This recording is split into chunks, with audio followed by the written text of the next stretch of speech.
السلام علیکم۔ دسمبر سے دسمبر تک 1998 میں میری والدہ کی وفات کے بعد میری چچی جو میری سگی خالہ بھی تھی اور چچا نے ہمیں اپنے ساتھ رکھ کر ہماری پرورش کا ذمہ لے لیا۔ والد صاحب آرمی سے ریٹائر تھے اور کھیتی باڑی کرتے ہوئے چچا کی اور اپنی زمین سنبھال کر رکھتے تھے۔ ہم اپنی ماں جی کے بعد اپنے خالہ کو ماں کہہ کر پکارتے اور وہ بھی ہمیں اپنے بچوں جیسا پیار دیتے تھے۔ ہنسی خوشی وقت گزرتا رہا۔ پھر گزرتے وقت میں ایک تبدیلی نے انگڑائی لی اور دسمبر 2006 میں والد صاحب کے ساتھ میری چھوٹی سگی خالہ کی شادی کر دی گئی اور ابو کی شادی کے 2 سال بعد چچا بھی آرمی سے ریٹائر ہو کر گھر آ گئے اور کچھ عرصہ بعد ہمارے گھر میں علیحدگی اور خبریں گردش کرنے لگیں۔ تقریباً 1 سال بعد طے ہوا کہ کچھ دن بعد ہم چچا لوگوں سے حقیقت میں علیحدہ ہو رہے ہیں۔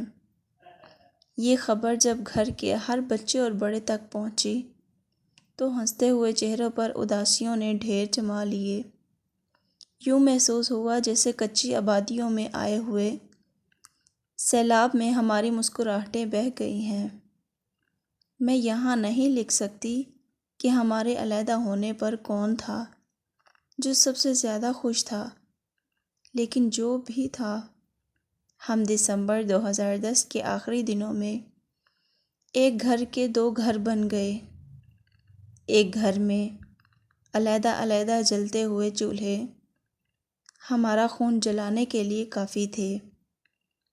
ماں، اپنی ماں کے بعد خالہ جان سے ماں جیسا پیار ملنے سے ہم کچھ حد تک محروم ہو گئے اور آہستہ آہستہ اپنے گھر میں رہنے کی عادت پڑ گئی۔ ایک آس تھی ہمیں جینے کی، اب وہ آس نہیں تو کیا ہے۔ عام لوگوں میں اپنا شمار ہے، اب رہے خاص نہیں تو کیا ہے۔ آپ کہتے ہیں دسمبر سے اداسی کا کوئی جوڑ نہیں، مجھ سے پوچھو میرا ہر دسمبر اداس نہیں تو کیا ہے۔ ناظرین، اگر آپ کو یہ میری ویڈیو اچھی لگے تو پلیز میرے چینل کو لائک اور سبسکرائب کریں اور بیل آئیکن کا بٹن دبانا نہ بھولیں۔ شکریہ۔